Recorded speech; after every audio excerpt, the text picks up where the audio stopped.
तो आज हम लोग डिस्कस करेंगे उन अंतरालों को कैसे दूर किया जा सकता है, उसकी पद्धति क्या है, उसके बारे में। तो इसके लिए जो स्लाइड है मैं आपको यहाँ पर दिखाता हूँ।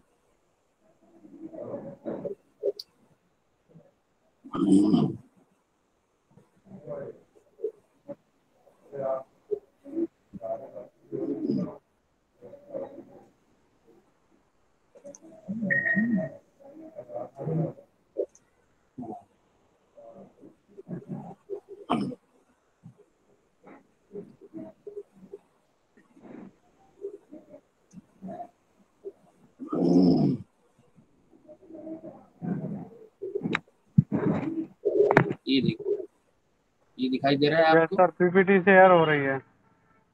देख लिया? दिख रहा है PPT? Yes sir. Yes sir. तो ये योग के अनुशासन का अर्थ है परिभाषा। इसको हम पहले देखेंगे, अनुशासन क्या है और कैसे इसका हमें पालन करना चाहिए।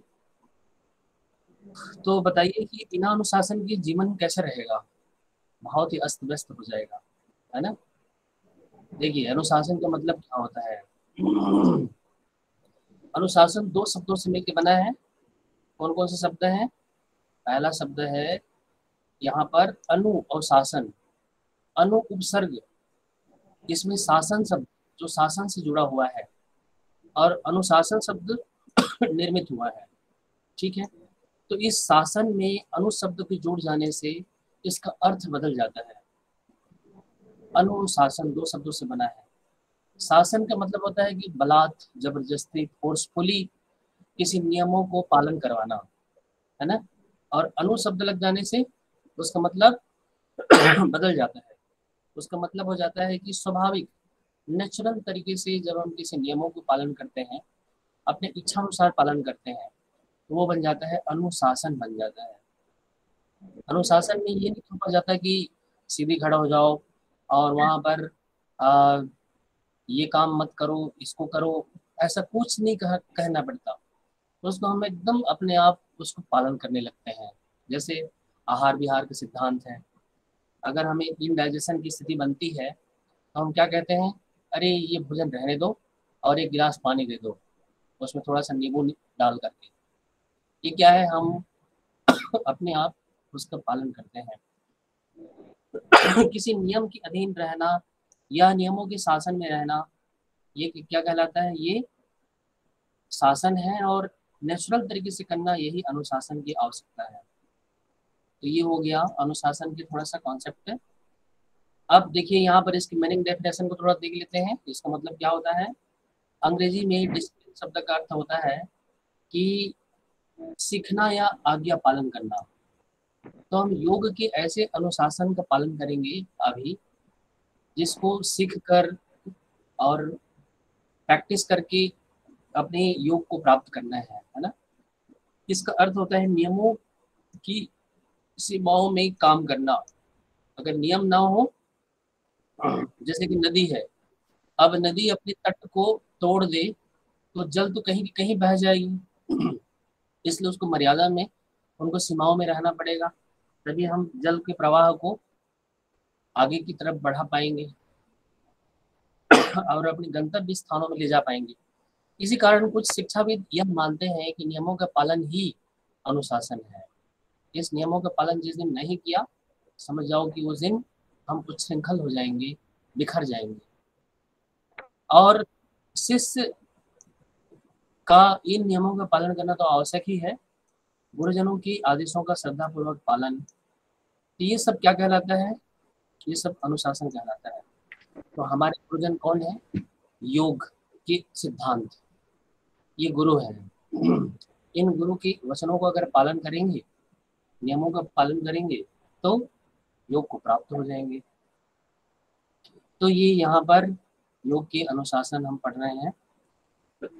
इस कार्य क्या है? अगर हम कार्य को देखते हैं तो छात्र क्या करते हैं? विद्यालयों में नियमों का आस्था रखते हैं और बाहर उन नियमों का पालन करते हैं, समाज के मापदंड के अनुरूप व्यवहार करते हैं। और अपने आचरण पर नियंत्रण रखते हैं। अगर ऐसा नहीं करेंगे तो फिर उनकी स्कूल जाने का कोई मतलब नहीं होगा।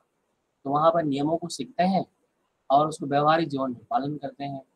अब ये कितने होते हैं, इसके टाइप्स को अगर देखें तो दो प्रकार के हैं। एक तो अनुशासन बाहर का अनुशासन है, बाह्य अनुशासन, और दूसरा भीतर का अनुशासन है, जिसे आंतरिक अनुशासन कहते हैं। तो बाहर का अनुशासन दिखाती है हमें, दिखावटी होती है। भीतर जैसे कि पुलिस फोर्स लोग होते हैं, चुस्त दुस्त रहते हैं, एकदम से अपने यूनिफॉर्म में रहते हैं, ये एक अनुशासन को प्रदर्शित करता है। फौज सारे ये भी हैं। तो ये बाहर के अनुशासन हम व्यायाम करते हैं, लेकिन भीतर के लिए प्राणायाम करते हैं, तब कहीं जा करके उसको प्राप्त कर पाते हैं। तो ये अनुशासन का हमारे जीवन में महत्व है। इसके प्रकार को अगर देखते हैं तो एक दमनात्मक प्रकार है, दमन करने वाला, और एक है प्रभावात्मक अनुशासन, प्रभाव डालने वाला। तो शिक्षक क्या करते हैं, जब कोई पालन नहीं करता तो फिर दमन चक्र चलाते हैं, है ना, और उन्हें फटकारते हैं। विध्वंसकारी तत्व को कंट्रोल करने के लिए उसको प्यार दुलार से नहीं समझाया जा सकता। तो उनको जब तक दो थप्पड़ नहीं पड़ेगा ना, तब तक समझ में नहीं आता। और वही थप्पड़ हमें प्रकृति लगाती है। जब भी हम कुछ प्रकृति के अगेंस्ट में चलते हैं, विपरीत चलते हैं, तो प्रकृति हमें दंड देती है, वमन की सेंसेशन क्रिएट कर देती है। अगर इनडाइजेशन की स्थिति बनती है तो दस्त की स्थिति बनती है। ये क्या है, यही है अनुशासन की अवहेलना का दुष्परिणाम। प्रकृति दंड देती है और फिर हम सीधा लाइन में आ जाते हैं, अरे अरे सॉरी सॉरी, ये नहीं नहीं खाएंगे, क्योंकि इसको खाने से अपच हो गया और उल्टा पुल्टा हमारी स्थिति बन गई, तो सावधान। तो ये दमनात्मक अनुशासन प्रकृति भी करती है और शासक भी इसका प्रयोग करते हैं। भावात्मक अनुशासन ये है, भाव लेवल पर होता है, प्रयोजन को पूरा करने के लिए होता है, छात्रों को अनुशासित रखता है, और ये हमारे अंदर में शिक्षक छात्रों के समक्ष आदर्श का जो एक मापदंड है उसको स्थापित करती है। यह अनुकरण की विधि है। अगर इस अनुकरण करना चाहते हैं तो इन विधियों का पालन करना पड़ेगा। तो ये दो प्रकार के हैं। अब देखिए यहाँ पर एक सूत्र है पतंजलि के अनुसार। ये जो हम लोग कल देख रहे थे, इसकी बाधक तत्व के अंतर्गत देख रहे थे, ये देखो, ये जो डिसिप्लिन है, इस डिसिप्लिन को भी हम लोग डिस्कस कर रहे हैं इसको। तो इस डिसिप्लिन के अंतर्गत यहाँ पर हम देख रहे हैं कि हठ योग प्रदीपिका एक टेक्स्ट बुक है ना। आप माइक बंद कर लीजिए, आपकी आवाज आ रही है, या फिर कोई प्रश्न हो तो पूछिए। तो देखिए यहाँ पर योग के साधक तत्व जो है ना, यही इसके अनुशासन है। तो हम लोग कल देखे थे कि अधिक भोजन कर लेना यह योग के बैरियर है। ज़्यादा भोजन कर लेने पर एक तो बैठा भी नहीं जाता और अपच की स्थिति बनती है। तो फिर व्यक्ति आत्म योग अनुशासन कैसे कर पाएगा। अधिक प्रयास कर लिया, ज़्यादा से ज़्यादा, जितनी क्षमता है नहीं, थक जाएगा शरीर। अत्याहार प्रयास से प्रजल्प, बोलना, ज़्यादा बोलते रहने से, बड़बड़ बड़बड़ करते रहने से एनर्जी भी खत्म होती है। नियमाग्रह, नियमों में बंधे रहना, ये करना है तो करना है, ठंडे पानी से नहाना है तो नहाना है, चाहे इधर सर्दी और बुखार कितना भी हम तड़प क्यों ना रहे, लेकिन नहाएंगे ही। तो ये जो नियमों की जो ज़्यादा कठोरता के पालन करना, आग्रह करना, नियमों में बंद में वहाँ पर बंध जाना, ये है उसके बैरियर है। तो जहाँ पर फ्लेक्सिबिलिटी है, जहाँ संभव है, वहाँ पर हमें मूव कर लेना चाहिए, चेंज कर लेना चाहिए। तो उसी अत्याहार, प्रयास, प्रजल्प, नियमाग्रह, जनसंघ का परित्याग, और ये सब लौल्यम च षड्वीर योगा विनश्यति, अधिक चपलता, मन की चंचलता, ये बाधाएं हैं। तो इन्हीं को दूर करने के लिए कुछ अनुशासन है। वो अनुशासन क्या है, उत्साह, साहसात, धैर्यात, तत्व ज्ञानात, निश्चयात, जनसंघ परित्यागात, षड्वीर योगा प्रसिद्ध रहती। ये जो उत्साह है, यही उत्साह हमारे अंदर में क्या करता है, हमें साधक तत्व है, ये हमारे लिए डिसिप्लिन है। अगर किसी कार्य को करने के लिए उत्साहित नहीं है तो हम कर ही नहीं पाएंगे। तो जब हम योग में आसन करते हैं, प्राणायाम करते हैं, तो जो आलस्य है और प्रमाद है उस पर हम कमांड कर लेते हैं और हमारे अंदर उत्साह बढ़ जाता है। और जैसे कि मैं उस कल परसों को चर्चा कर रहा था कि प्राण शक्ति के क्षीण होने से हमारे शरीर में बीमारियां आती हैं, और प्राण शक्ति को उत्साह के रूप में जाना गया है, साहस के रूप में, धैर्य के रूप में, विश्वास के रूप में, जीवनी शक्ति के रूप में, यही प्रतिरोधक शक्ति है। तो ये उत्साह बढ़ती कैसे है? ये उत्साह जब हम अच्छा कार्य करते हैं तो उससे हम उत्साहित होते हैं। जस्ट अपोजिट चोरी डकैती व्यभिचारी से हम डाउन हो जाते हैं, उत्साहहीन हो जाते हैं। इसी तरह से उत्साह को बढ़ाने के लिए जब यौगिक अभ्यास में जब गति योग का अभ्यास करते हैं, डायनेमिक मूवमेंट करते हैं, तो गति योग के अभ्यास से तुरंत हमारे अंदर की जो आलस्य है उसको दूर करके तुरंत सक्रियता में बदल देते हैं। ये क्या है? ये साधक तत्व है। ये उत्साह को अगर प्राप्त कर लिया ना तो योग संभव है, समत्व में आ सकते हैं, कर्म को कुशलतापूर्वक कर सकते हैं। उत्साह उत्साह हमारी मन स्थिति का नाम है, और उत्साह भरे मन से कार्य प्रारंभ करने से शरीर, मन, इंद्रियां, प्राण का संचार होता है। सभी अंग साधना में कार्यरत होने को प्रेरित हो जाते हैं। अतः उत्साह रूपी मन स्थिति योग साधना में सफलता की कुंजी है। उत्साह ही नहीं कर रहे हैं, ठीक है, घूर घूर के देख रहे हैं, योगाभ्यास करते समय करने वालों को भी, कराने वाले को भी दुखी परेशान होकर, सफलता नहीं मिलेगी। दूसरा, साहस। साहस भी होना चाहिए। दुस्साहस, साहस का मतलब है कि वह गुण, कि साहसी व्यक्ति जो होते हैं ना वो कठिन क्रियाओं को भी करने के लिए तैयार हो जाते हैं, जैसे वस्त्र धोती।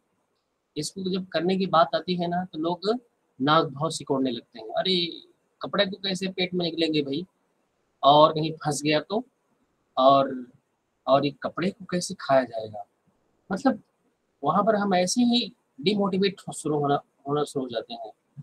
खेचरी की क्रियाएं हैं, तो ये सब इसके लिए चाहिए साहस, दुस्साहस चाहिए। और भयभीत साधक इन क्रियाओं को तो कर ही नहीं सकता डर के मारे। तीसरा है धैर्य। धैर्य का मतलब होता है कि धीरता होनी चाहिए, एक ऐसे धैर्य जो रातों रात साधना में सफलता चाहता है ना, तो ऐसा अधीर साधक बाधाओं में घिर कर पथ भ्रष्ट हो जाता है। थोड़ा सा धैर्य तो चाहिए। संसार में बाधाएं हैं, आंतरिक दोष हैं, ये एकाएक थोड़ी दूर होंगे। पहले हम कंट्रोल में रहेंगे, हमारे शांत रहने मात्र से ही वो सारी जो बाधाएं हैं वो यूं ही दूर हो जाएंगी, है ना। तो ये मुद्रायाम स्थिरता और प्रत्याहार धीरता। मुद्रा से स्थिरता आती है, और प्रत्याहार आंखों को बंद कर बाह्य विषयों से डिस्कनेक्ट होते हैं, तो धैर्य की प्राप्ति होती है ना। तो मैं आपको एक छोटी सी स्टोरी सुनाता हूँ, इस स्टोरी आपको बहुत अच्छा लगेगा। कि एक बार क्या हुआ कि एक राहगीर रास्ता पार कर रहा था। तो रास्ता पार करते समय उसको, जंगल को पार करते समय उसके शेर के दहाड़ने की आवाज सुनाई दी।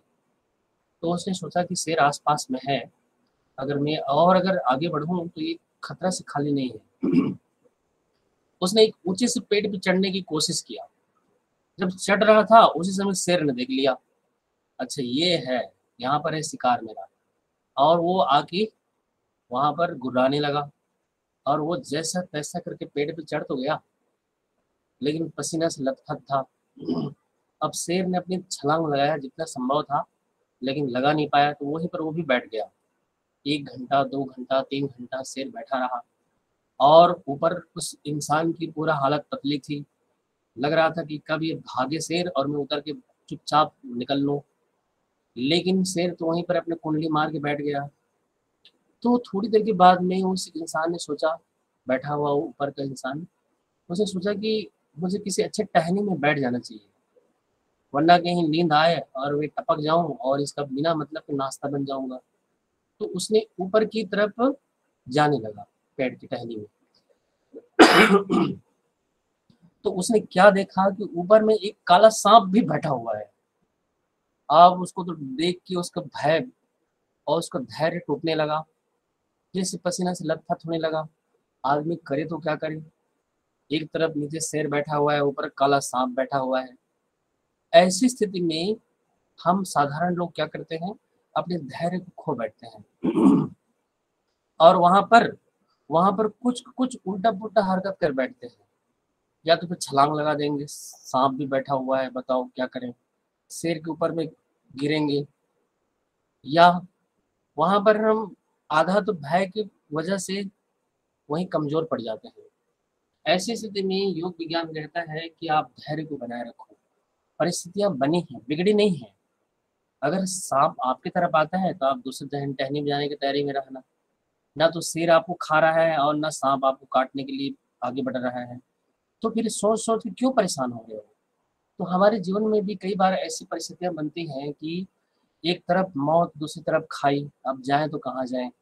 ऐसी स्थिति में व्यक्ति क्या करता है, झटपट कहाँ है वो रस्सी और पंखा, और ना रहे बांस न बजे बांसुरी, और इस तरह से सोच के अपनी वहीं पर झटपट काम तमाम कर लेता है।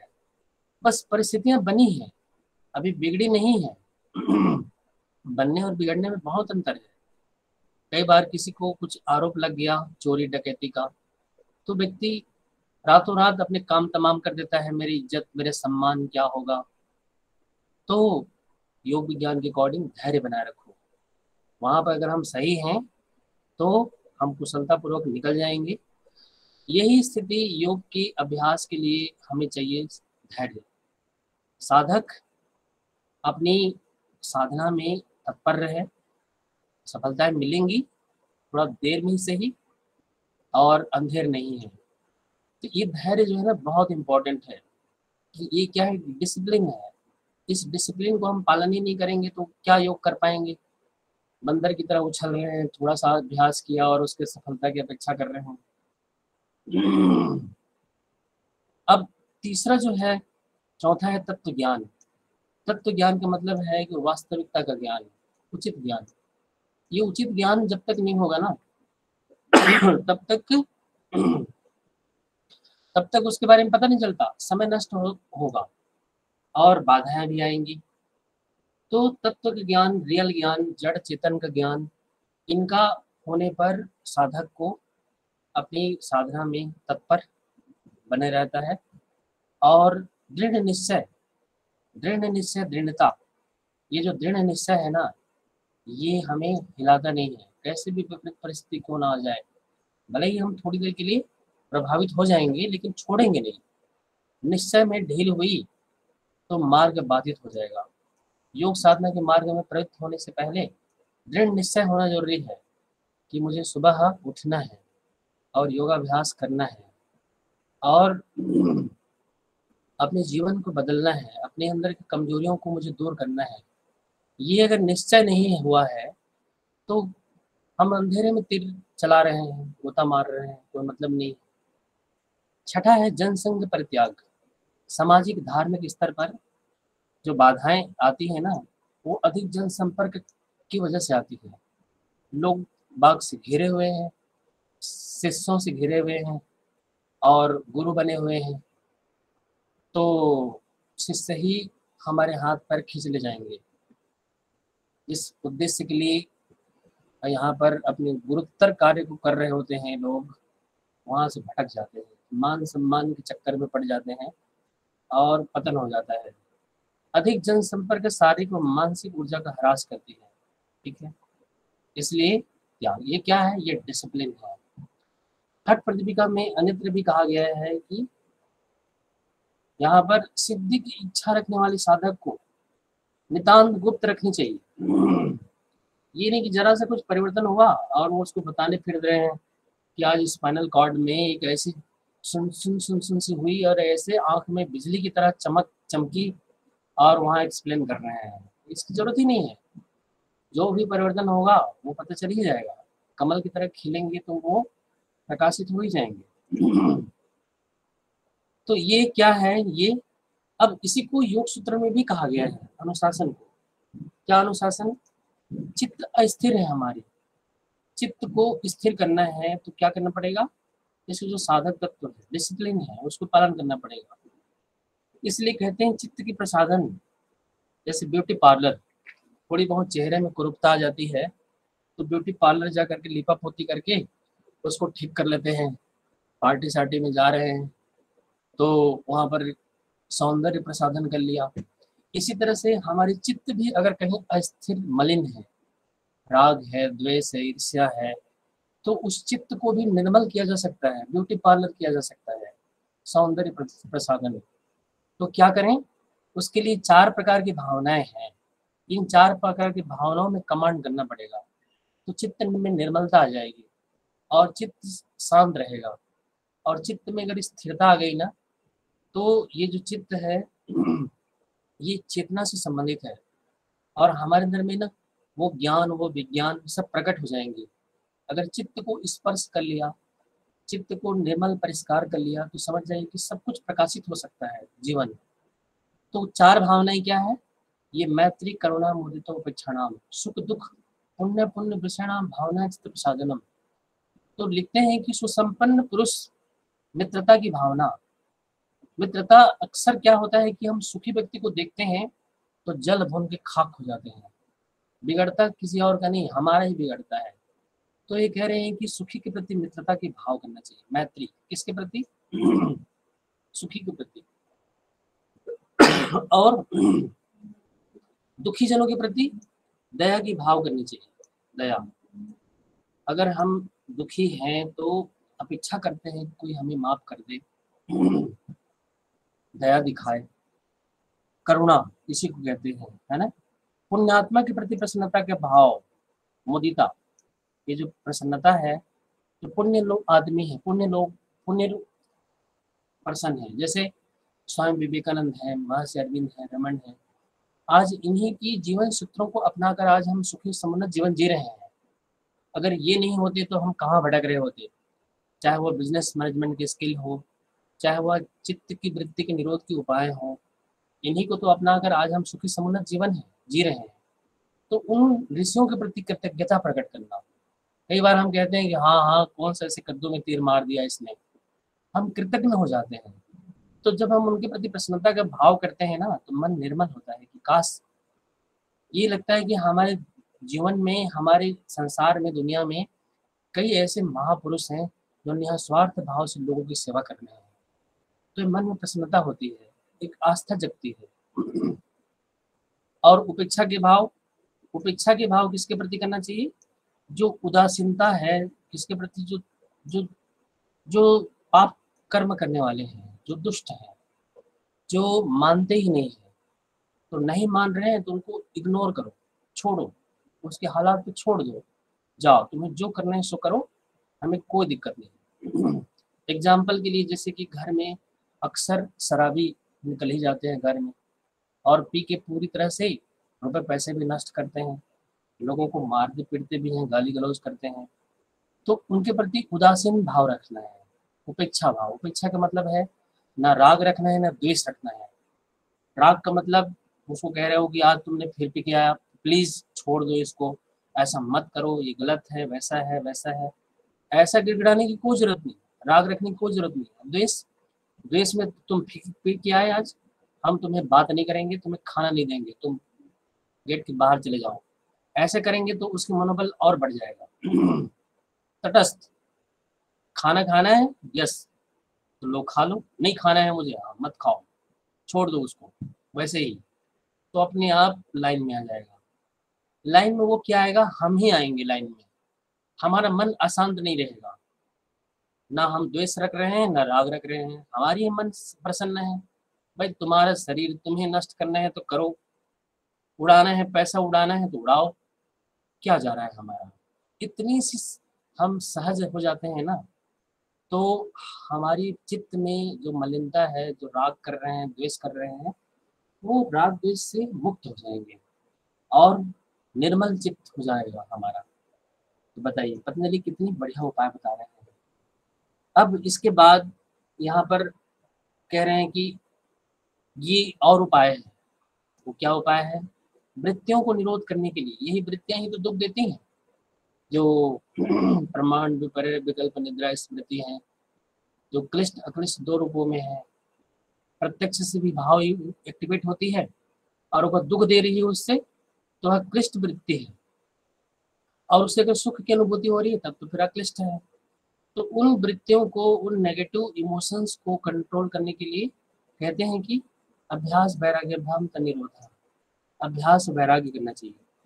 अभ्यास करेंगे तो कैसे करेंगे अभ्यास? चित्त की स्थिरता के लिए बार बार प्रयत्न। और वैराग्य का मतलब विराग। एक तरफ प्रयास कर रहे हैं, दूसरी तरफ डिटैच हो रहे हैं। इतनी सी करने मात्र से ही चित्त में निर्मलता आ जाएगी, वृत्तियों को निरोध हो जाएगा। और योग के लिए जो बाधाएं बन रही हैं ना, वो बाधाएं दूर हो जाएंगी। कितनी बढ़िया डिसिप्लिन है। योग के आचार्यों ने कितनी सुंदर हमारे जीवन को सहज बनाने के लिए कुछ अनुशासन दिए हैं। इनका हमें पालन करने मात्र से ही हमें खुद को लाभ मिल रहा है, तुरंत मिल रहा है। ये नहीं कि आज योग करेंगे तो एक सप्ताह बाद या एक साल के बाद में इसका लाभ दिखाई देगा, नहीं, तुरंत मन शांत हो जाएगा। क्या करने से? विराग, वैराग किया, डिटैच। कहीं अटैच्ड हो गए हैं, वहां से मन को हटाना पड़ेगा, किसी भी हालत में हटाना पड़ेगा। अक्सर क्या होता है कि प्रेमी प्रेमिका कहीं पर उनकी अगर प्रसंग चल रहा हो तो बड़े मजे से वहां पर संवाद को आगे बढ़ा रहे होते हैं। जहां ब्रेकअप लगा तो वहां बस मन द्वेष में ठहर जाता है, टिक जाता है, और वहां से मन को हटा ही नहीं पाते लोग, दुखी रहते हैं, परेशान। तो उसी को कहते हैं कि वैराग्य। वहां से डिटैच हो जाओ और दूसरी जगह पे अपना कुआं खोदो, है ना, वहां पानी पियो दूसरी जगह पे। ये इसे कहते हैं अभ्यास। तो दूसरी जगह पे मन को लगाने लगेंगे तो पुराने वाले मन हट करके नया जगह पे लग जाएगा। ये उपाय बताते हैं महर्षि पतंजलि। चित्त की वृत्तियों को निरोध करने के लिए, मन को स्थिर करने के लिए ये उपाय है। ठीक है। अब और उपाय हैं, ढेरों उपाय हैं। जो मन कर रहा है वो उपाय अपना सकते हैं। तत्र स्थितो यत्नोभ्यास है, यही बता रहा था मैं कि प्रयत्न करते हैं बार बार चित्त की स्थिरता के लिए, तो उसे उसे कहते हैं, इससे उत्साह बढ़ता है। और प्रयत्न ही नहीं करेंगे, बार बार प्रयत्न करना पड़ेगा, एक बार से काम नहीं बनेगा, लगातार प्रयत्न होना चाहिए। और तब होगा सतु दीर्घ काल निरंतर सत्कार सेवितो दृढ़ भूमि, निरंतर विधि विधान से। अब वैराग्य दो प्रकार के हैं, एक पर और एक अपर है, जिसमें देखी सुने हुए विषयों में हम लौकिक विषयों में डिटैच होते हैं, अलग होते हैं। और तत्परम पुरुष ख्यात्र गुण वैतृष्यम, पुरुष गुणों में भी सत्रजतम तीनों गुणों में भी वैराग्य कर लेते हैं, तो उनको और कौन बिगाड़ सकता है? न राग में, न न न सत में, न रज में, न तम में। त्रिगुणातीत हो जाते हैं, गुणातीत। तो जो गुणों से परे हो गए तो उन पर्सन को और कौन क्या परेशान करेगा? रात में सोने के लिए जा रहे हैं तो तमोगुण ने प्रभाव डाला और गहन निद्रा में चले गए। किसी ने जगा दिया, उठो उठो उठो, तो रजोगुण ने एक्टिवेट होकर के तुरंत अलर्ट हो गए। सतगुण ध्यान करने के लिए, बैठने के लिए कहा जा रहा है, बैठो चुपचाप ध्यान करने के लिए, एकदम ध्यानस्थ। इसे कहते हैं गुणातीत हो जाना। यही है वृत्ति का निरोध हो जाना। तो क्या करना है? अभ्यास और वैराग्य, दो उपाय। ये डिसिप्लिन है। फिर द्वितीय उपाय बता रहे हैं, ईश्वर की प्रणिधान करो। ईश्वर आदर्शों का समुच्चय है, तो इनकी शरणागति होना है। कैसे शरणागति होंगे? प्रेम को, करुणा को, दया को, ममता को, संवेदना को धारण करना है, बस ईश्वर की शरणागति हो जाएगी। क्योंकि ईश्वर समुच्चय है आदर्शों की, इन गुणों के समुच्चय है। ईश्वर किसी व्यक्ति में वह सारी क्वालिटी प्रकट हो जाती है तो वो व्यक्ति ईश्वरमय हो जाता है, ईश्वर तुल्य हो जाता है, ईश्वर के समान हो जाता है। तो फिर उस व्यक्ति को भी ईश्वर कह सकते हैं, क्योंकि सारे गुण उसके अंदर में प्रकट हो गए हैं, तो वो भी ईश्वर बन जाता है। इसलिए तो कुछ महान लोग ईश्वरीय गुण संपन्न होते हैं, जैसे स्वामी विवेकानंद है, महर्षि अरविंद है, रमन है, रामकृष्ण परमहंस हैं, पंडित राम शर्माचार्य जी हैं। ये ईश्वर तुल्य हैं, उनके समान है, गुणों में प्योरिटी है इनके अंदर में। ठीक है। तो इससे समाधि की सिद्धि होती है, ये इसकी बेनिफिट है गुणातीत होने से, ये डिसिप्लिन है। अब इसी तरह से कह रहे हैं कि चित्त को निर्मल बनाना है तो भाव चतुष्टय तो किया, मैत्री करुणा मुदितोपेक्षा नाम। अब इसके अलावा कह रहे हैं कि प्राणों को अंदर बाहर करके देखो। प्रशोधन विधानाभ्यम व प्राणस्य, उदरस्थ वायु को नासिकापुर से बाहर निकालना है और अंदर। रेचक, पूरक, कुंभक ये जो क्रियाएं करते हैं बार बार फोर्सफुली एक्सहेल और इनहेल, तो चित्त में निर्मलता आती है, क्योंकि कहा गया है कि चले वाति चले चित्तम निश्चले निश्चलम भवेत्। प्राणवायु को चलायमान से चित्त चलायमान हो जाता है। प्राणवायु को अगर स्थिर कर दिया तो चित्त में स्थिरता। तो जब श्वास को स्टार्टिंग में फोर्सफुली एक्सहेल इनहेल करते हैं तो एक समय के बाद में हम एकदम नॉर्मल श्वास लेने लगते हैं। स्टार्टिंग में तेज तेज करते हैं और फिर इसके बाद चुपचाप वहां पर थम जाते हैं, ठहर जाते हैं। पांचवा उपाय को तो कहते हैं कि विषयवती व प्रवृत्ति उत्पन्न मनस निबंधनी। विषयवती वृत्ति को क्रिएट करने से पृथ्वी जल अग्नि वायु आकाश ये 5 महाभूत हैं, और रूप रस गंध स्पर्श ये उनकी तन्मात्राएं हैं। दिव्य और सर स्लाइड शो नहीं हो रही है। स्लाइड क्या हो रहा है? शो नहीं हो रही सर। एक बार रिज्वाइन करो। अगर ऐसा होता तो सभी लोग मुझे इन्फॉर्म करते कि दिखाई नहीं दे रही है। ओके सर, देखिए तो दिख रही है सर, दिख रही है। 10 प्रकार के यहाँ पर हमारे विषय हैं। इन विषयों को अनुभव करते हैं तो उस अनुभव की यादें जो होती है ना, उसी को विषयवती वृत्ति कहते हैं। जैसे कि आपने योगाभ्यास किया और आज आपको बहुत मजा आया, बहुत मजा, और कल आप प्रैक्टिस करने के लिए तैयार हो रहे हैं और वो मजा ही नहीं आ रहा है, तो वो जो कल वाले जो आनंद आया था ना, वही आनंद को हम रिकॉल करते हैं, काश कल जैसे क्यों नहीं हो रहा है, तो उसी को विषयवती वृत्ति कहते हैं। वही वह दिव्य भाव है। उस भाव में मन को ठहराने पर, याद करने पर चित्त में स्थिरता आती है। कितने बढ़िया उपाय बता रहे हैं पतंजलि। अनुशासन 20 शोक हो ज्योतिस्मृति, शोक रहित भाव। ज्योतिस्मृति का मतलब होता है कि अहंकार विसेक्स जो चित्त की ये है विश्व का ज्योतिस्मृति, शोक रहित, अहंकार है ही नहीं।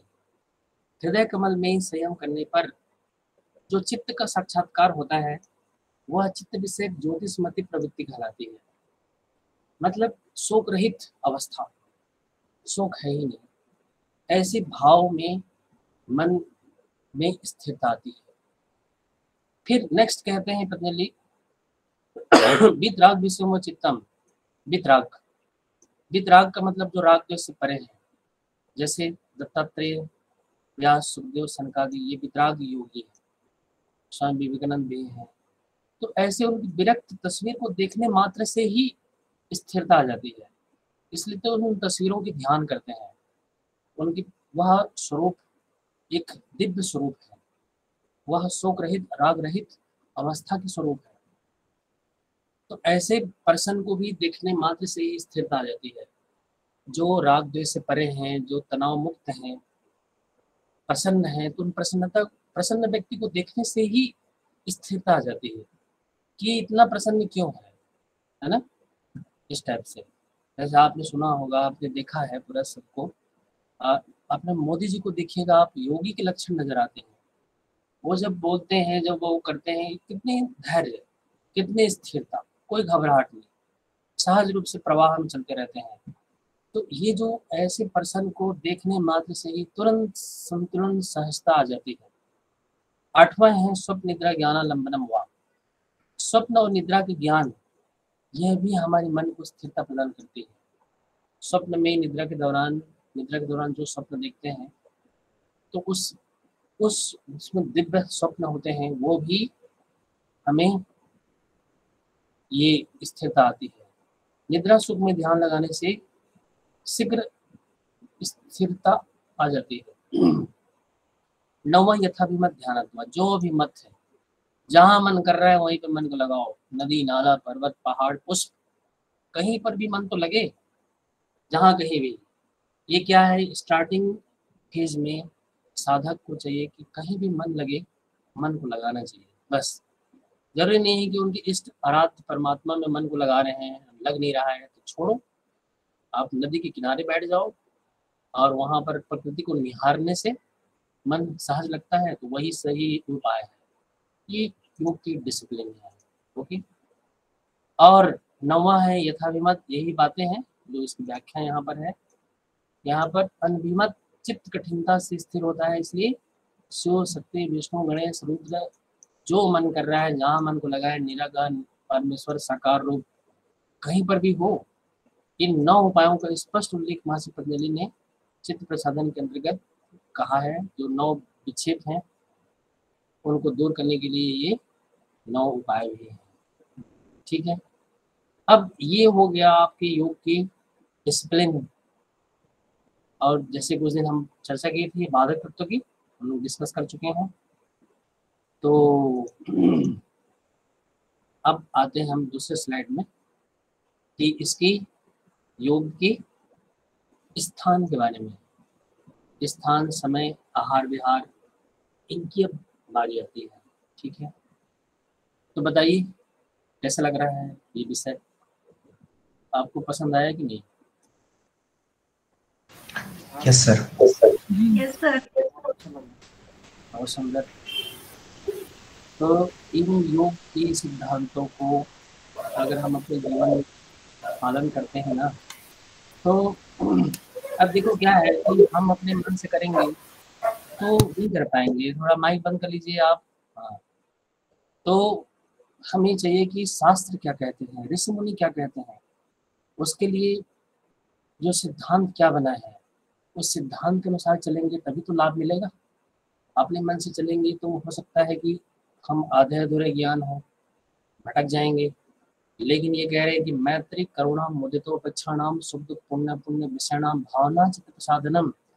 चित्त प्रसादन होता है तो होता है, बस प्रयोग करने की जरूरत है। सुखी के प्रति मित्रता, दुखी के प्रति करुणा, पुण्यात्मा के प्रति प्रसन्नता और दुष्ट के प्रति उपेक्षा। बस चित्त सहज निर्मल।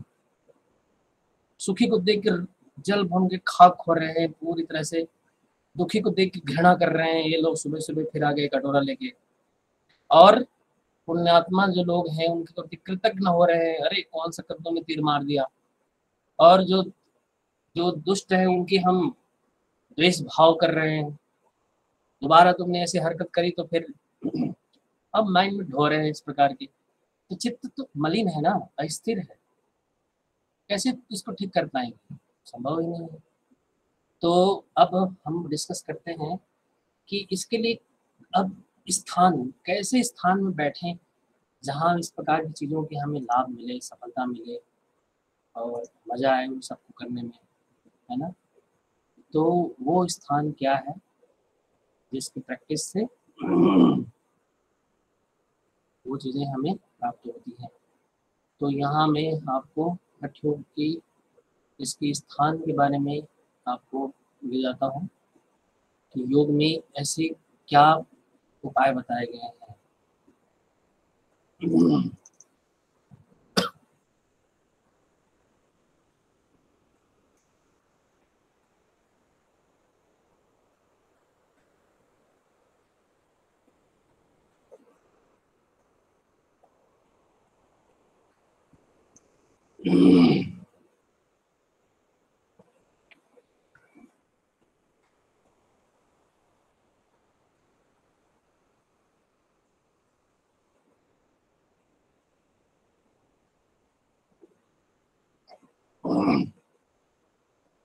तो इसके लिए योग में बहुत सारे इसके तकनीक हैं, और उस तकनीक को आप अपने घर में ढूंढने की कोशिश करेंगे ना, तो उस तकनीक को अपना सकते हैं हठ योग के अभ्यास के लिए। उसके जो स्थान के बारे में कई बार हम सोचते हैं कि ऐसे स्थान के लिए तो हमें जंगल ही जाना पड़ेगा, तभी जगह उसको हम कर पाएंगे, लेकिन ऐसी बात नहीं है।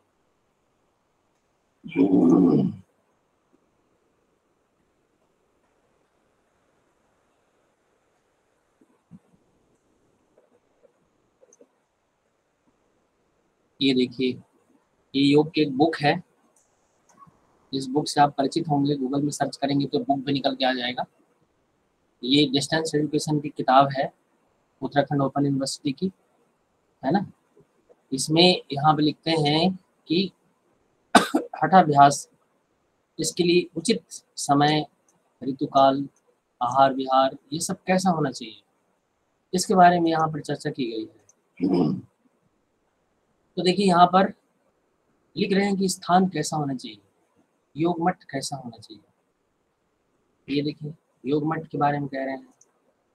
उचित स्थान, हठ योग के शरीर के माध्यम से मन को साधने की प्रक्रिया है। तो शरीर और मन सध जाए उसके लिए कोई ऐसा, तो इसके लिए गीता में, हरण संहिता में, हठ प्रदीपिका में इसके इसके लिए स्थान, वातावरण और रहन सहन, विचार के बारे में, इस ख्याल के बारे में कहा गया है कि कैसे शोर से दूर रहें, प्रकृति की गोद में रहें, ऐसे इसके बारे में वर्णन किया गया है। तो आपको सूत्रों में इसके बारे में जानना है। तो देखिए यहाँ पे लिखते हैं कि हठ योग के सिद्धांत के अंतर्गत कि योगी को सुदेशे धार्मिक राज्य सुविच्छे निरुपद्रवे धनु प्रमाण पर्यंतम शिलाग्नि जलवर्जिते एकांते मठका मध्य स्थातव्यम हठ योगिना। यहाँ पे लिखते हैं कि स्थान योग मठ कैसा होना चाहिए। तो ऋषि मुनि लोग पहले इसके बारे में, स्थित मठ मंदिर ये हमारे आध्यात्मिक ऊर्जा के केंद्र हुआ करते थे। तो ऐसे जगह में जब वो लोग साधना करते थे तो उनको सफलता मिलती थी। आज न तो वो उस प्रकार की मंदिर मस्जिद है और न ही इस प्रकार की कोई दिव्यता है। आज तो पूरी तरह से वहाँ पर आडंबर है।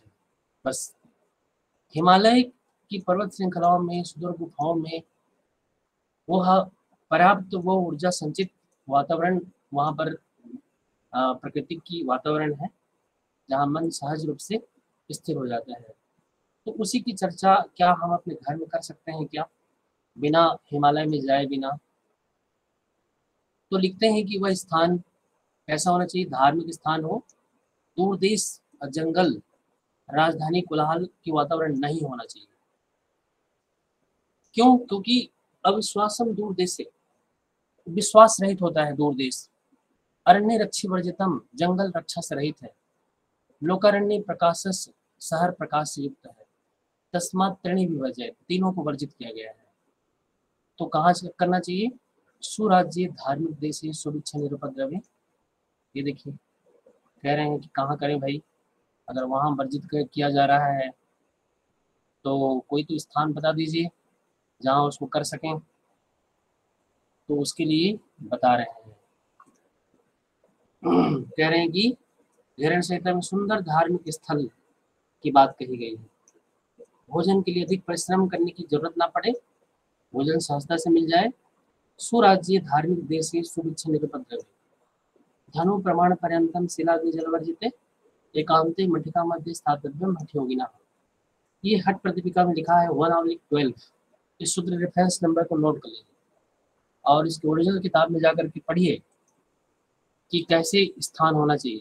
तो देखिए लिखते हैं यहाँ पर सुदेशी धार्मिक राज्य। धार्मिक राज्य का मतलब है कि वहाँ के राजा न्यायशील हो, जैसे कि अंधेर नगरी चौपट राजा, टक्के सिर भाजी टक्के सिर खाजा। एक बकरी दब गई और उसकी सजा के लिए राजा ने ऐलान किया कि किसी को फांसी देना है, तो एक मोटा ताजा पर्सन को पकड़ के ले आए और बोले कि इसको बलि चढ़ाओ। ये क्या है? अंधेर नगरी है। तो राजा क्या हो? न्यायशील हो, जहाँ न्याय होता हो। जैसे वर्तमान में हम देखते हैं तो यहाँ पर उत्तर प्रदेश के शासन, अपना योगी सरकार, ये क्या है? न्यायशील है। गलत कर रहे हो तो फिर फंसोगे, चुपचाप लाइन में आ जाओ तब तो फिर ठीक है, वरना घर बार सबसे हाथ धोना पड़ेगा, जिस दुनिया से भी हाथ धोना पड़ेगा। तो ये ऐसे जब न्याय होता है ना तो वहाँ पर ये सहज रहते हैं हम कि कोई उपद्रव नहीं करेगा, वो करेगा तो उसका दंड पाएगा। तो ऐसे राज्य में रहने से, और इसका राज्य ये नहीं कि प्रदेश के शासक ऐसा हो, घर के मुखिया, यहाँ पर घर के मुखिया से संबंधित है। अब घर के मुखिया में न्याय है ही नहीं और घर के सदस्य परेशान हैं, हमारे साथ हम कुछ भी करके आएंगे तो हमें लोग गाली गलौज करेंगे, डांटेंगे, फटकारेंगे। तो यहाँ पर घर की जो राजा है, मुखिया है, वो न्यायशील हो और कुटीर घर हो, मकान हो, चारों ओर हाथ दूरी से पत्थर अग्नि जल ना हो। क्यों? क्योंकि कई बार नजदीक में रहने पर मच्छर वगैरह तमाम पनप भी जाते हैं। थोड़ा दूरी में हो जरूर। सुराज्य से तात्पर्य है प्राकृतिक संपदा हो, मतलब घर में बगीचे हो, अच्छा से हरे साग सब्जी भी खा सकें। धार्मिक देश तात्पर्य है कि वहाँ सब लोग पूजा उपासना करते हो और ऐसे करने वालों को बढ़ावा मिलता हो। आप योगाभ्यास कर रहे हैं और घर के लोग ताने मार रहे हैं, ये देखो सुबह सुबह योगा मैट बिछा के बैठ जाते हैं और 1-1.5 घंटे तक इनको कुछ कह दो तो करते नहीं है। तो सब लोग जब करने लगते हैं तो वहाँ मन सहज हो जाता है। ऐसे धार्मिक देश में, ऐसी जगह में करना चाहिए। अन्न जल और ये सब खाने के सामान पर्याप्त हो। ऐसा नहीं कि कल आज मजदूरी के लिए जाना है, कल के लिए। तो इस प्रकार की वातावरण की बात करते हैं। निरुपद्रव हो, उपद्रव रहित हो, पड़ोस में तालमेल बना रहे। पड़ोसी आगे लड़ने के लिए तो आप कैसे योगाभ्यास कर पाएंगे, चित्त को कैसे निर्मल कर पाएंगे। शुचौ देशे प्रतिष्ठाप स्थिर मासनमात्मना नाति चित्तम नाति नीचम शैलजन कुशोत्तरम। गीता में भी कहा गया है शुचौ देश, सुंदर देश हो, ऐसे प्राकृतिक शुद्ध स्थान में योग का अभ्यास करना चाहिए। तो ये योग मठ आपको समझ में आ गया। और योग मठ कहाँ ना बनाए, कह रहे हैं कि दूर देश तथारण्य राजधानम जनांति के योगारंभम न कुरुत कैसे सिद्धा भवे। जंगल में, दूर देश में पहचान तो है नहीं, और राजधानी शहर कोलाहल आए दिन वहाँ पर हड़ताल ये वो हो रहे, वहाँ ऐसी भीड़ में जाकर के योगाभ्यास क्या कर पाएंगे। इसलिए इस जगह पे बचने की बात करते हैं। क्यों? क्योंकि अविश्वासम दूर देश से, दूर देश विश्वास रहित होता है। अरण्य रक्षी वर्जितम, शहर जंगल रक्षा से रहित है। और लोकारण्य प्रकाश से, शहर प्रकाश से युक्त है। तस्मात् त्रीणि विवर्जित, तीनों को वर्जित किया गया है। विश्वास रहित है, भीड़ शोरगुल है, ऐसी जगह में ना तो मन लगेगा और ना वहां पर कुछ कर पाएंगे। तो ये इसके लिए स्थान बताया गया है। हिरण्य संहिता में कहा गया है वापि कुटनांगम च प्राचीन मध्यवर्ती च न शिष्टम नाति निम्नम च कुटिलम कीट वर्जितम साम्य गोमय लिप्तम च मलम कुटिरम तत्र निर्मितम एवं स्थानीय सुगुप्तेश प्राणायामम संदर्शित। देखिए कह रहे हैं ना ऊंचा नीचा हो कुटीर, ना कीट वर्जित, कीट हो बिल छिद्र ना हो, और साम्य गोमय लिप्तम, ये जो कुआं तालाब ये जो चीजें हैं ये कुटी भूमि ना ऊंची नीची हो, और गोबर से लिपी हुई हो, कीट आदि से रहित हो, एकांत स्थान हो। वापि कुटनांगम से प्राचीन मध्यवर्ती से, घेरे के भीतर जल प्राप्ति के लिए कुएं पोखर की व्यवस्था भी होनी चाहिए। और ऐसे जगह पे अपना कुटी बनाए, घर हो, तब तो फिर मन सहज रह लगेगा।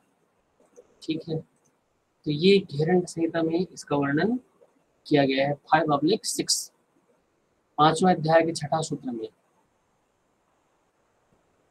अल्पद्वारम अरंधगर्भ विवरम नाथ उच्च निशायतम सम्यक गोमय सामृतम चमलम जंतुजितम बामंडप वेदी कुटिरुचिरम प्रकार संस्थितम प्रोक्तम योग मठ से लक्षणम इदम हठ योग अभ्यास भी है।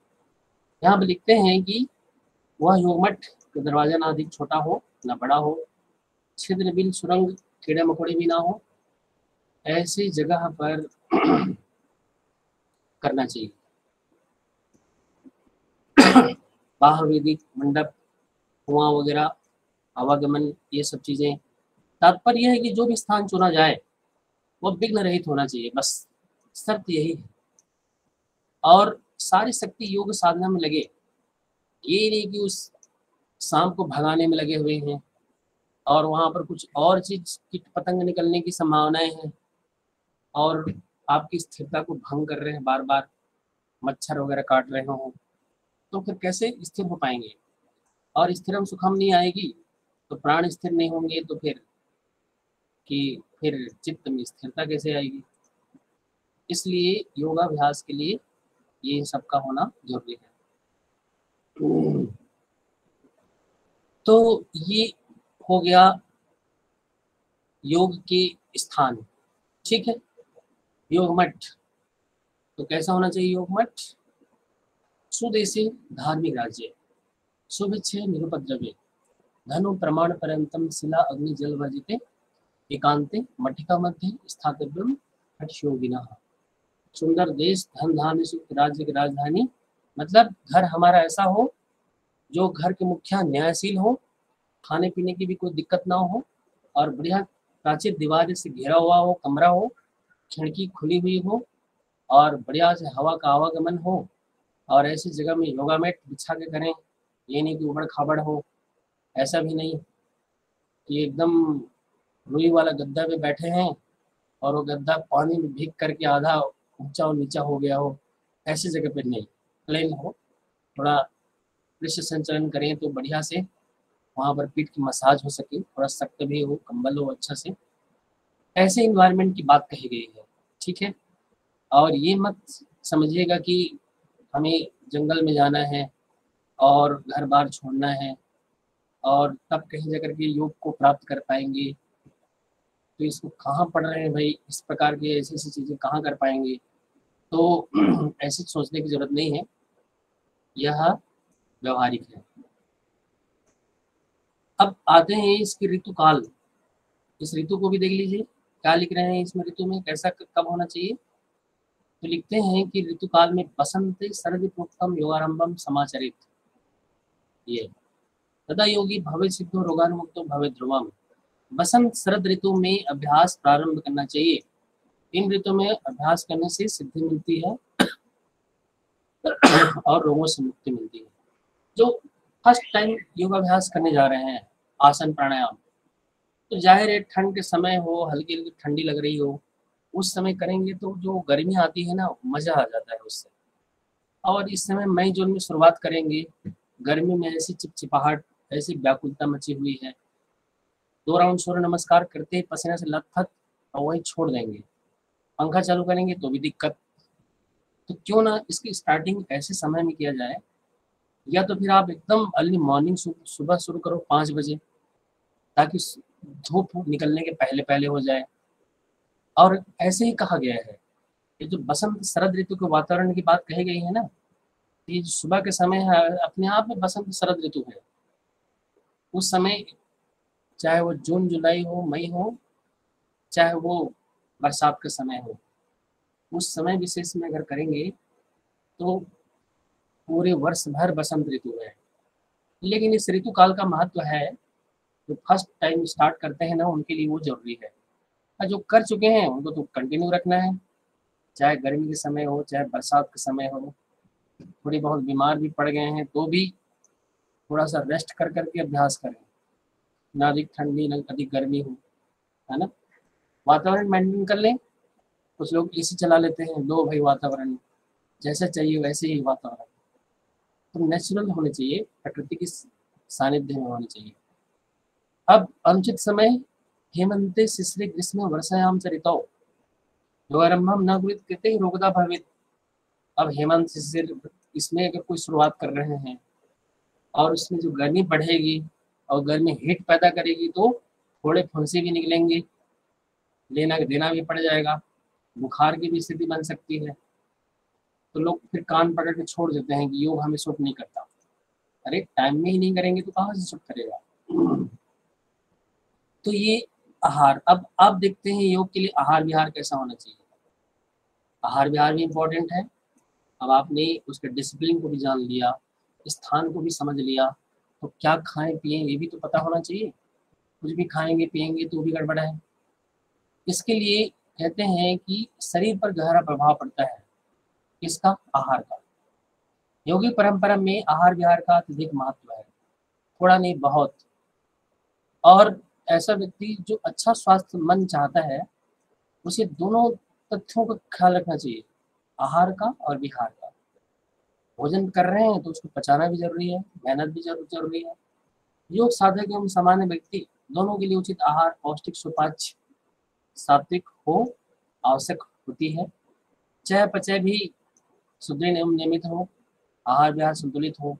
फिर देखो, खाओ पियो और पचाओ, फिर योगाभ्यास जम के तो एनर्जी भी मिलेगी शरीर को। और इसके लिए चाहिए मिताहार का प्रयोग। मिताहार मात्रा का ध्यान रखना है इसमें, अल्पाहार मात्रा कम एवं पचने में आसान भोजन बढ़िया से, ऐसे डाइट की बात कही गई है। तो लिखते हैं मिताहार के बारे में, चरक संहिता में कहा गया है। यहाँ पर लिखते हैं कि मन का भी पोषण करता हो, स्थूल अन्न, सूक्ष्म भाग और आहार के 3 भाग होते हैं। इसका स्थूल हमें भार और ताप को देने वाला होता है, और आहार का जो सूक्ष्म पार्ट है वो मन का निर्माण करता है, और उसकी उसकी जो कारण पार्ट है वो हमारी भावनाओं का निर्माण करता है। इसलिए एक बार क्या हुआ कि आहार वैज्ञानिकों ने परीक्षण किया। ये परीक्षण किया कि मिट्टी के मांस के टुकड़े को परीक्षण किया। तो मांस के टुकड़े को परीक्षण किया तो उसमें महत्वपूर्ण जो 24 खनिज तत्व है वो पाए गए। तो उनको लगा कि अरे वाह, ये तो मांस के टुकड़े में ये सारे तत्व विद्यमान हैं। फिर उन्होंने मिट्टी के ढेले में प्रयोग किया, तो मिट्टी के ढेले में भी उतनी तत्व पाए गए। फिर इस मिट्टी से उत्पन्न जो साग सब्जी है, वनस्पतियां हैं, उनमें प्रयोग किया तो उस वनस्पतियों में भी उतने तत्व पाए गए।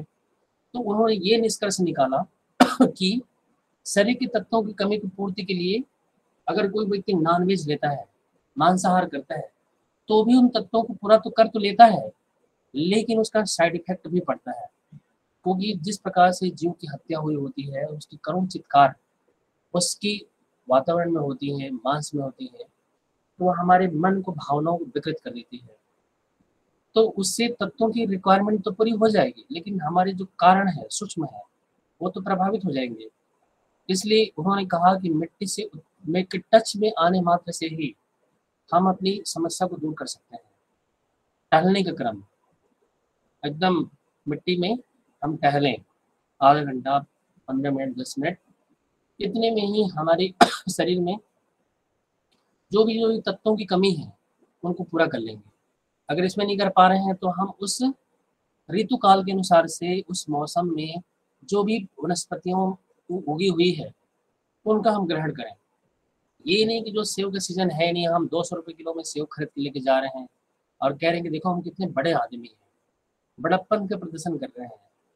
हम सबसे बेवकूफ़ हैं। बड़प्पन तो उसमें है जो नेचुरल क्या है ना।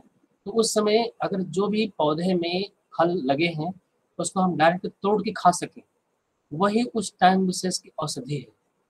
उनका अगर हम सेवन करें भरपेट, और वो बड़े सस्ता में मिलता है, मार्केट में सबसे जो सस्ता फल है उसी का सेवन करना चाहिए, वही उस समय विशेष की औषधि है, फल है। तो उस वनौषधि की किसी के बीज में वो क्वालिटी है, तो किसी के तना में है, तो किसी के फूल में, पत्ते में, उसकी जड़ में, और इसी कारण आयुर्वेद विज्ञान बन पड़ा।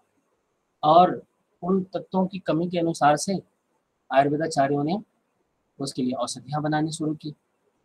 और हम मनुष्य हैं कि उसको हम समझ ही नहीं पा रहे हैं। हमें चाहिए कि उस ऋतु काल में, उस समय के मौसम में जो वनस्पतियाँ हैं उनकी साग सब्जी का प्रयोग करें घर में अच्छा से। आयुर्वेद के डॉक्टर के पास जाने की कोई ज़रूरत ही नहीं है। और उस टाइम विशेष में कौन सा बीज वाले पौधे हैं, कौन सा पत्तेदार सब्जियां हैं, कौन सा इसकी जड़ों में उसकी सब्जियां बनती हैं, जैसे गाजर, मूली है ना, और कई हैं, शकरकंद है, उनको उस टाइम विशेष में खाएं। फिर देखो वो सारे तत्व यूँ ही मिल जाएंगे। तो ये क्या है, ये आहार विहार है। योगी को कैसा आहार लेना चाहिए, मात्रावत लेना चाहिए, और ऋतु के अकॉर्डिंग लेना चाहिए, और हित में होना चाहिए, हित मित रित हितकारी हो, मात्रावत हो, और ऋतु का अनुसार से हो। और इसी के आधार पर पथ्य अपथ्य आहार निकल के आया। ये देख रहे हैं, मिताहार, मिथ प्लस आहार संतुलित मात्रा के साथ मिले तब तो फिर ठीक है। इसी को कहा गया युक्त आहार विहार श्रेष्ठ कर्मसु युक्त स्वप्न बोधा योगो भवति दुखा। दुखों को दूर करने वाला योग क्या है, उचित आहार में है, उचित विहार में है, और उचित कर्म करने में है, और उचित स्वप्न निद्रा में है। ऐसा करने वाला व्यक्ति दुख का नाश कर लेता है, रोगों से मुक्ति पा जाता है और मोक्ष को प्राप्त हो जाता है। योग युक्त आहार विहार, खाने पीने की वस्तुएं ऐसी होनी चाहिए जो वर्ण आश्रम सत्य न्याय द्वारा प्राप्त हो। कुछ भी लूट मार के खाना नहीं है, अच्छा से उसको मेहनत से कमाई हुई हो, तमोगुण उसमें ना हो, और खाने के बाद घूमना टहलना पचाना भी जरूरी है। मात्रा का ध्यान रखें, गुणवत्ता का और मन स्थिति का।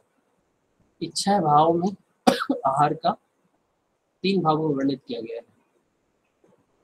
मात्रा कैसे करें? तो किसी दिन पार्टी सार्टी में हो तो बात अलग है।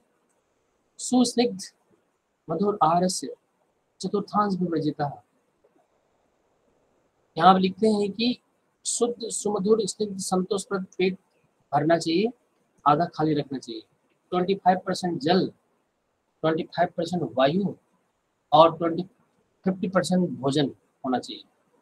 चौथे भाग वायु संचालन के लिए होना चाहिए और तीसरे भाग जल से होना चाहिए। पेट के आधे भाग अन्न से, आधा 50% भोजन, 25% जल, 25% वायु के लिए। चरणदास ने भी कहा है, प्रत्येक व्यक्ति को तृप्तता के भाव को दिया है। अगर तृप्त हो गए हैं तो समझ जाए कि बस और लेने की जरूरत नहीं है। अधिक भूख लगी या कम, तृप्तता का एहसास के आधार पर ग्रहण करना चाहिए। ये नहीं कि उसने 4 रोटी खाया तो आप भी खाओगे, ऐसा नहीं। तृप्त हो गए तो बस हो गया। ये गुणवत्ता के आधार पर। तो यहाँ पर नियम भी बताए गए हैं चरक में। आहार उष्ण गर्म अवस्था में ग्रहण करें, इससे यानी कि गले में उतर आए। आहार को उचित मात्रा में ही सेवन करें। पचने के बाद पुनः भोजन करें और विरुद्ध आहार ना करें, अपोजिट। उपयुक्त स्थान उपयुक्त यंत्र का प्रयोग करें। बहुत तेजी से भोजन ना करें, अधिक सुस्ती में भी ना करें। चबा चबा कर करें, शांतिपूर्वक एकाग्रचित होकर वार्तालाप भी ना करें। स्व मूल्यांकन करें। ऐसे करेंगे तो पथ्यकारी आहार को साधक को चाहिए कि इस प्रकार के जौ, चावल, आटा, मूंग दाल, ये सब चीजें ग्रहण करें और इस तरह से नियमों के साथ करें। ये नियम है, इसके आधार पर करें, तब तो फिर सूट करेगा शरीर को। यहाँ पर कुछ परहेज की भी बात कही गई है।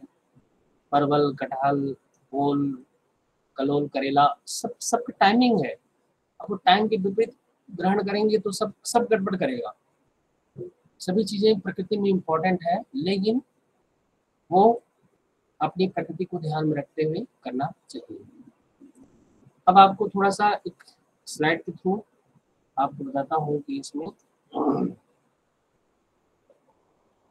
आहार के बारे में देखिए, यहीं पर हम चर्चा कर रहे थे कि आहार कैसा होना चाहिए, किस प्रकार का होना चाहिए।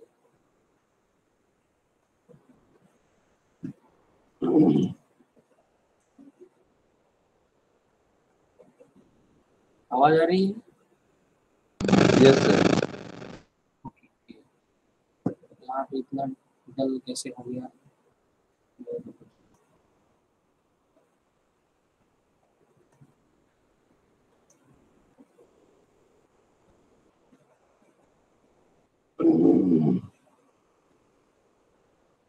तो यहाँ हम आहार की चर्चा कर रहे थे और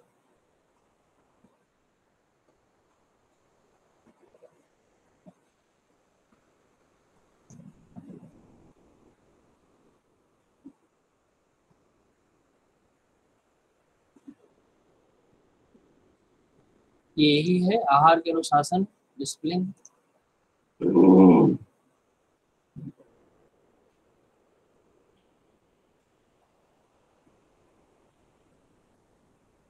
ये मिताहार, पथ्य आहार और अपथ्य, ये 3 भागों में आहार को डिवाइड किया गया है।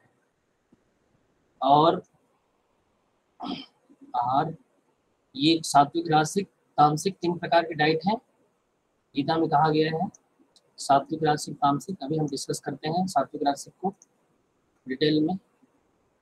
सात्विक आहार क्या है कि इसमें सात्विक आहार में शरीर को शुद्ध करता है और मन को शांत करता है। पकाया हुआ भोजन यदि 3-4 घंटे के भीतर सेवन किया जाता है तो वह सात्विक आहार है। और अगर थोड़ा सा और विलंब हो गया तो तामसिक की श्रेणी में चला जाएगा। और ताजे फल, हरी पत्तेदार, ये सब सात्विक हैं, क्योंकि ताजे हैं। बादाम, अनाज, दूध आदि आदि। और इसी तरह से रासिक डाइट कौन है? तो रासिक आहार के अंतर्गत आता है कि ये शरीर और मन कार्य करने के लिए प्रेरित करते हैं इनका। अतिशीघ्रता, बेचैनी, क्रोध, चिड़चिड़ापन को देने वाला होता है। और अति स्वादिष्ट खाद्य पदार्थ रासिक है, ज़्यादा स्वादिष्ट मसालेदार भोजन, प्याज, लहसुन, चाय, काफी, तले हुए खाद्य पदार्थ, ये सब क्या है, राजसिक प्रकृति को, स्थिरता को, चंचलता को बढ़ाते हैं। तामसिक प्रकृति के आहार, ये भोजन शरीर और मन को सुस्त करते हैं। अत्यधिक सेवन से जड़ता आती है, भ्रम भटकाव आते हैं। बासी भोजन पुनः गर्म किया हुआ है, बार बार भोजन, तेल, अत्यधिक भोजन,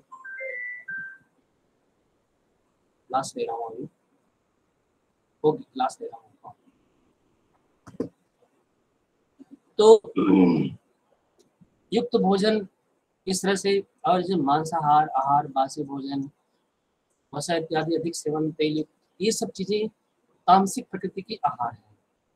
इससे हमारे अंदर में तमस की अधिकता हो जाती है। इसके लिए देखिए यहाँ पर गीता में लिखा है, ये आयु सप्त बला रोग सुख प्रति विवर्धना रसस्था स्निग्धा स्थिरा आहारा सात्विक प्रिया। जो भोजन आयु को बढ़ाने वाला हो, आयु को, और मन को बुद्धि को शुद्ध करने वाला हो, शरीर स्वस्थ कर शक्ति देने वाला, सुख संतोष प्रदान करने वाला, रस युक्त चिकना, मन को स्थिरता देने वाला, हृदय को भाने वाला, ऐसे भोजन सत्गुणी मनुष्यों के लिए प्रिय है। आयु को बढ़ाने वाला, मन को और बुद्धि को स्थिर करने वाला हो, ऐसे डाइट को गीता में कहा गया है, सात्विक आहार कहा गया है। आयु सत्व बला रोग सुख प्रति विवर्धना रसस्या स्निग्धा स्थिरा आहारा सात्विक प्रिया। कटु अम्ल लवण तुष्ट तुच्छ रुक्ष विदाहीना राजस्य श्रेष्ठा दुख शोकामय प्रदा। कड़वा, खट्टा, नमकीन, गरम, चटपटे, रूखी, जलन उत्पन्न करने वाले भोजन रजोगुण मनुष्यों को रुचिकर होते हैं। जो रजोगुणी होते हैं ना, उनको यही पसंद आता है। और कई बार क्या होता है कि जैसे कि कोई व्यक्ति आलसी प्रमादी है और कुछ उठने का मन नहीं कर रहा है, तो घर में लेटे लेटे ही फरमाइश करना शुरू कर देते हैं, अरे आज वो चटपटा बनाओ जोरदार वाला। तो फिर उसको चटकारा लेते ही अलर्ट हो जाता है व्यक्ति कि काम करने के लिए, मोटिवेट होने के लिए तो ठीक है, लेकिन जो ध्यान में बैठने के लिए जा रहे हैं, अनुष्ठान कर रहे हैं, साधना कर रहे हैं, तो ऐसे चटपटे डाइट को अगर लेके बैठेंगे माला घुमाने के लिए, तो हम ही घूम जाएंगे। इसलिए तो नवरात्रि के समय में इन चटपटे, खट्टे, नमकीन और गरम, ये सब दाह कारक हैं, इनसे कंट्रोल करते हैं। लेकिन अगर कोई व्यक्ति अपने आदत में इसको शामिल कर ले, इसकी एक लिमिट कर ले, खाए पिए ये भी रहे, लेकिन ये डिस्टर्ब ना करे हमारी शांत मन को, तब तो फिर ठीक है। रजोगुणी डाइट भी जरूरी है, वरना ज़्यादा में निष्क्रिय भी पड़ जाएंगे। तमगुणी यातयामं गतरसं पोति परशुतम उच्छिष्टम अपि चामेद्यम भोजनम तामस प्रियम। जो भोजन अधिक समय तक रखा गया है, पकी पकाए सुबह से लेकर शाम तक खाए जा रहे हैं, सुबह से बना लिए हैं और चल रहा है शाम तक, स्वादहीन, स्वाद भी खत्म, दुर्गंध युक्त, थोड़ा बासी बदबू भी आने लगा है, सड़ा हुआ, जैसे कि मैदे वगैरह का होता है ना, जलेबी वगैरह, ये सब तामसिक डाइट के अंतर्गत आता है। जूठा किया हुआ अपवित्र भोजन तमगुणी मनुष्यों को प्रिय होते हैं। ऐसे लोग चटकारा ले लेके खाते हैं और पड़े रहते हैं आलस्य में, और आलस्य में पड़े रहने का इसका रीजन भी यही है कि फ्रिज में आटा गूंथ कर रखे हुए हैं एक सप्ताह के लिए, रोज थोड़ा थोड़ा बना रहे हैं। क्यों? क्योंकि आटा गूंथना भी नहीं चाह रहे हैं। स्पष्ट है, तमोगुणी प्रकृति को ये बढ़ावा दे रहा है, और तमोगुणी ऐसे ही करेगा, एक बार बना लेगा सुबह से और बस दिन भर चल रहा है खाना पीना। तो ये गीता के अकॉर्डिंग इस टाइप के डाइट है। अब इसके लिए देखिए यहाँ पर एक बहुत बढ़िया बात कही गई है, ये देखिए हठ प्रदीपिका में कहा गया है 2/65 में कि पुष्टम सुमधुरम स्निग्धम गब्धम धातु प्रमोशनम मनोभिलाषितम यज्ञम योगी भोजनामाचरे। देखिए ये कह रहे हैं कि पुष्टम सुमधुरम स्निग्धम गव्यम मनोभिलाषितम योग्यम योगी भोजनामाचरे। ये कैसा होना चाहिए? पुष्टिकारक होना चाहिए, शरीर को मजबूत करने वाला, मधुर हो और जिसका स्वाद मीठा हुआ मधुर हो, स्निग्धम जो घी आदि से बना हुआ हो, गव्यम गाय की घी व दूध से बने हुए खीर वगैरह हो, धातुओं को मजबूत करने वाला धातु सर स्लाइड शो नहीं हो रही है।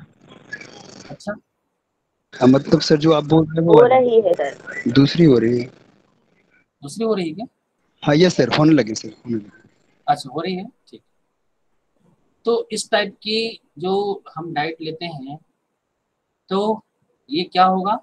ये हमारे मन को, भाव को स्थिर रखने वाला होगा, धातुओं को पोषण करने वाला होगा, भोजन मन को अच्छा लगने वाला होगा, अनुकूल भोजन ग्रहण करना चाहिए। ये इस प्रकार की हिरण्य हठ दीपिका में कहा है, पुष्टम सुमधुरम स्निग्धम गद्यम धातु प्रमोशनम मनोभिलाषितम योग्यम योगी भोजनामाचरित। ये 65 टू ऑब्लिक 65 श्लोक नंबर को यहाँ पर लिख लीजिए। ऐसे ही डाइट लेना चाहिए। और ऐसे डाइट कैसे होना चाहिए? मात्रावत होना चाहिए, ऋतु के अकॉर्डिंग होना चाहिए और सब सात्विक हित मित हितकारी होना चाहिए, हमारे हित में होना चाहिए, तब तो फिर ठीक है। इसी तरह से यहाँ पर देखिए हठ योग में भी लिखा है कि इसका विशेष महत्व है, अभी हम लोग डिस्कस कर चुके हैं। मुमकिन है आहार हमारे शरीर का पोषण करता है। साधक शरीर को ही आधार बनाकर योग साधना करते हैं और शरीर का ध्यान रखने के लिए उन्हें अपने आहार का भी ध्यान रखना आवश्यक है। योग साधना उनके लिए है जो संयमित भोजन करते हैं, और ऐसा नहीं कर रहे हैं तो उनको योग नहीं करना चाहिए। आहार पर ध्यान नहीं देते हैं तो योग साधना में सफल नहीं हो सकते। और कहा भी गया है कि पथ्य लिया जा रहा है तो औषधि लेने की कोई जरूरत नहीं है, और अपथ्य ले रहे हैं तो भी औषधि लेने की कोई जरूरत नहीं है। तो इस टाइप से आहार के बारे में यहाँ पर वर्णन किया गया। मिताहार सुस्निग्ध हो, मधुर हो, ऐसा डाइट होना चाहिए, और 100 में से 50% भोजन हो, चतुर्थांश भाग, और 25% जल, 25% वायु हो। इस तरह से डाइट हम लेंगे तो मन सहज रहेगा, प्रसन्न रहेगा। बहुत सारी डाइट के बारे में चर्चा की गई है।